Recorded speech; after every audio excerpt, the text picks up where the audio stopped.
Apapun yang kau buat, apapun amal kau, apapun ibadah kau, kalau Tuhan tak suka sama kau, semua salah. Apa saja yang kau buat salah, sebab Allah tak suka. Apa saja yang kau buat, kau solat pun salah, kau puasa pun salah, kau zakat pun salah, kau pergi haji pun salah, sebab Tuhan tak suka, sebab Allah tak reda, sebab Allah tak menghendaki pada dirimu. Apa saja kau buat mesti salah, sebab kau tak kenal kepada empunya dirimu, sebab kau tak kenal kepada empunya amanah, sebab kau tak kenal yang empunya gerak, sebab kau tak kenal empunya hidup, sebab kau tak kenal empunya rezeki, sebab kau tak kenal empunya dunia wal akhirat, sebab kau tak pernah kenal empunya surga. Apapun yang kau buat salah.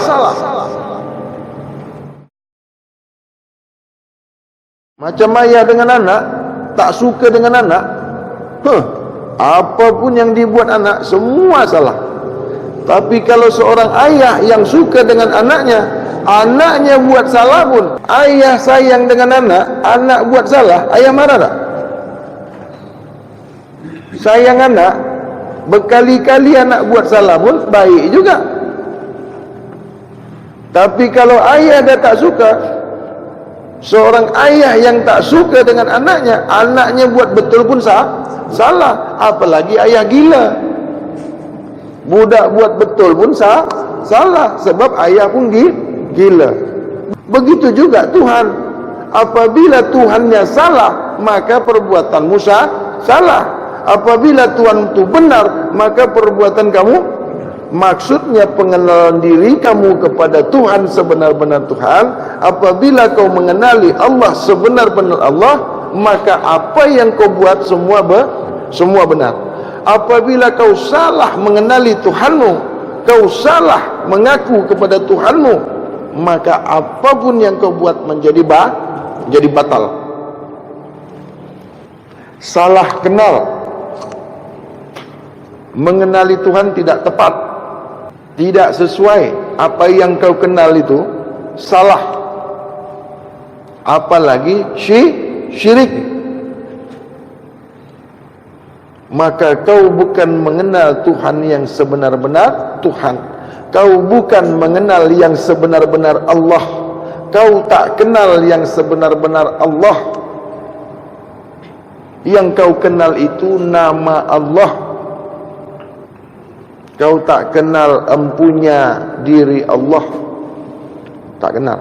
Kau tak pernah kenal empunya nama Allah itu.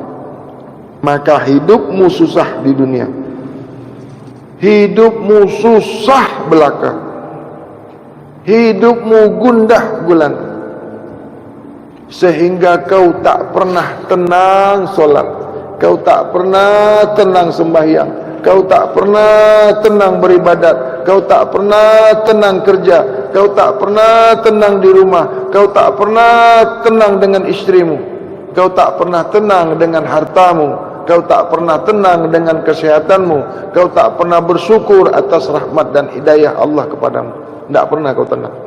Mati pun esok kau tidak akan tenang. Apabila di dalam dunia sekarang ini, apabila di dalam dunia ini kau tak pernah mengenal Tuhanmu, tunggulah esok mati. Tunggu esok mati macam mana rasanya. Tak kau jumpa Tuhan, tak kau kenal Tuhan, tunggu esok mati. Sesiapa di dunia yang tak pernah berjumpa Tuhannya, sesiapa yang di dunia tak pernah mengenal Tuhannya yang sebenar-benar Tuhan, sesiapa di dunia yang tak pernah kenal sebenar-benar Allah, sebenar-benar empunya nama Allah, maka tunggulah azab Allah, maka tunggulah kehancuran, kebinasaan diri kau.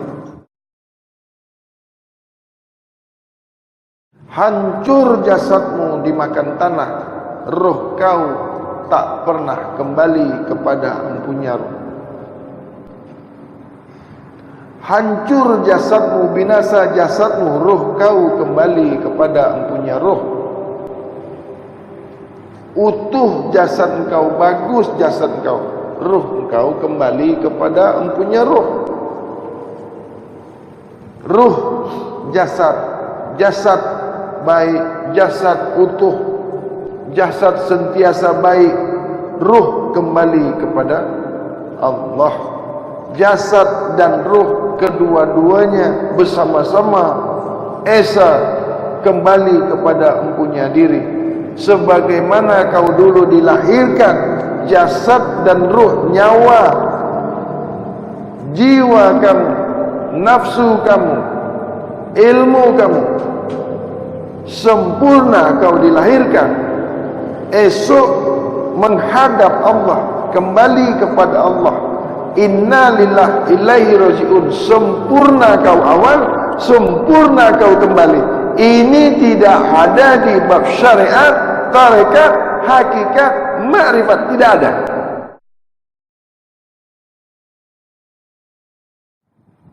Tidak ada kajian kembali kepada Maha Suci kalau bukan di bab suci. Tidak akan pernah kau berjumpa dengan Maha Suci kalau bukan di bab suci. Tidak ada di bab yang lainnya. Tidak ada di bab syariat mengajarkan bab kesucian. Tidak ada di bab tarekat mengajarkan bab kesucian. Tidak ada di bab hakikat mengajarkan bab kesucian. Tidak ada di bab makrifat mengajarkan bab kesucian. Tidak ada. Adapun palsu belaka.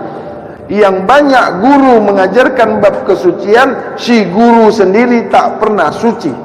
Si guru melarang makan yang kotor-kotor, si guru sendiri membulat, mengkilat perutnya makan yang kotor-kotor.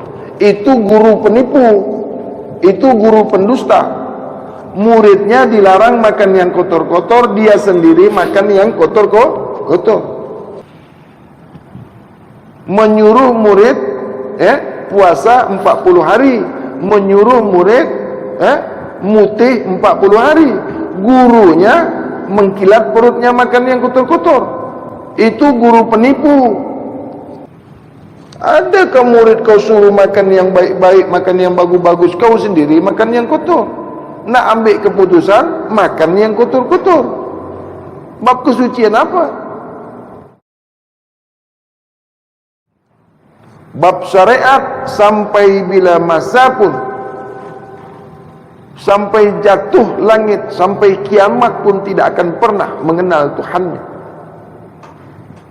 Yang dia kenal hanya nama Tuhannya.